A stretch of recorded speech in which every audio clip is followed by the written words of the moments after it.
שלום, שמי יוסי אהרון, ברצוני להציג לכם את ניקוס פורפורקיס, נגן הבוזוקי האגדי של שנות ה-60 באמריקה, שעבד עם אומנים גדולים, ביניהם הזמרת המפורסמת רוזה אשכנזי, והיה חברם של נגני הבוזוקי מנוליס חיוטיס ויאניס סטמאטיוס-פורוס.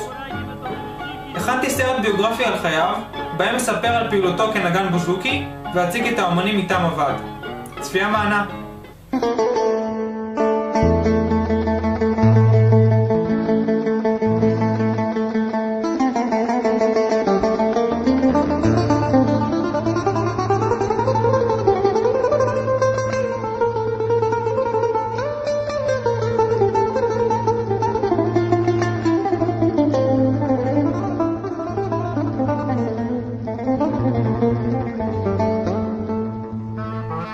ניקוס פורפורקיס, המכונה ניק דקיס, נולד באי אינוסס, קרוב לאי חיוס ביוון.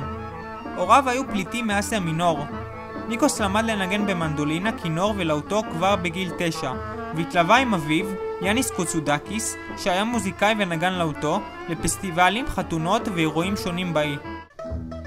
ניקוס הגיע לארצות הברית בגיל צעיר בתחילת שנות ה-50. הוא נחת בווירג'יניה, שם הוא נשאר עם קרובי משפחה.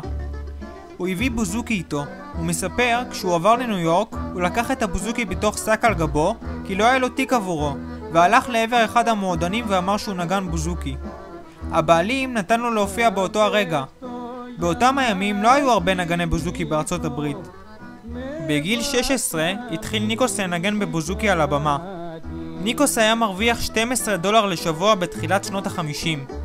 בסופו של דבר, בעל מועדון מבוסטון התעניין בו והציע לו לעבוד אצלו במועדון עבור $100 לשבוע.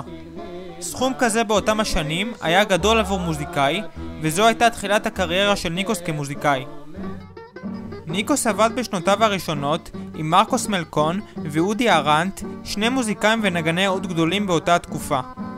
הוא פגש את תאודורוס קבורקיס וג'ון מילר, ויחד איתם הפיק אלבום תחת השם קלוס דיסקוס.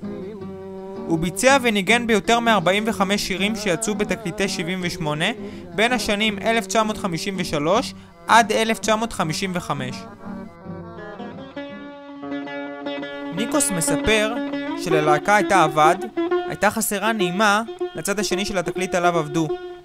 ניקוס ישב וחשב במשך דקה והחל לנגן נעימה שעברה לו בראש. הנגנים ניגנו איתו את הקטע, ולבסוף הוא הפך לאחד מהקטעים החשובים של ניקוס בקריירה שלו. לנעימה קרא או סולטנוס, שפירושה בעברית הסולטן, אותה הוציא בשנת 1953. הנעימה הוצא שוב בשנת 1999 באלבום שנקרא מורמוריקה, Songs of the Greek Underworld, שירים של העולם התחתון היווני, בהוצאת חברת התקליטים ראונדר.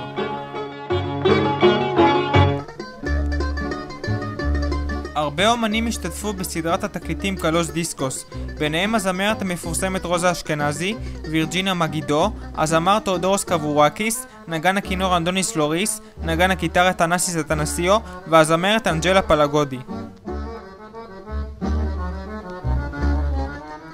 במשך הקריירה שלו עבד ניקוס עם אומנים רבים מפורסמים שהגיעו לארצות הברית בשנות ה-50 וה-60. ביניהם היו נגן הבוזוקי יאניס סטמאטיוס-פורוס, פולי פאנו, מנוליס אנגלופולוס, אנה חיספי, תנזיס אבגניקוס, ניקוס צ'פריס, מרי לינדה, מנוליס חיוטיס ועוד. הוא גם עבד עם הגיטריסט בובי צ'ובנקיס, אחד מהמייסדים של הקבוצה, טריו בלקנטו.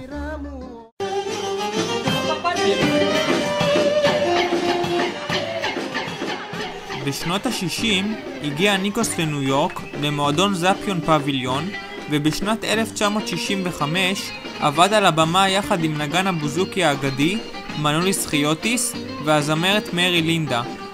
פורפורקיס הופיע בקפה אלאס בשיקגו וחזר להופיע במועדון גרישן גרדן בקליבלנד. ניקוס היה שותף באחד המועדונים בקליבלנד, אבל באופן לא צפוי נאלץ לעזוב ללוס אנג'לס בקליפורניה.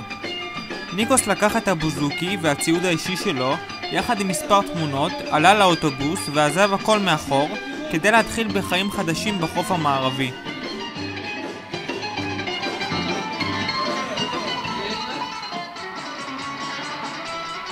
בשנת 1970 הוא מגיע לקליפורניה ומופיע שם במספר מועדונים שונים.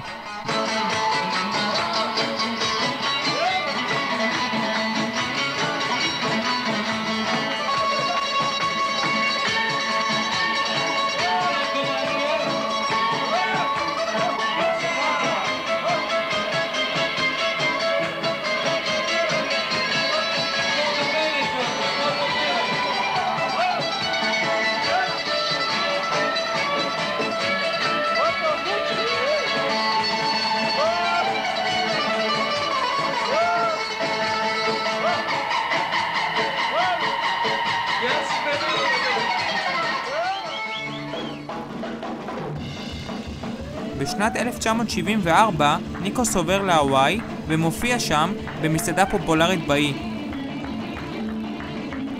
הוא נשאר 9 שנים בהוואי וחוזר שוב ללוס אנג'לס בשנת 1984. שם הוא נשאר עד היום.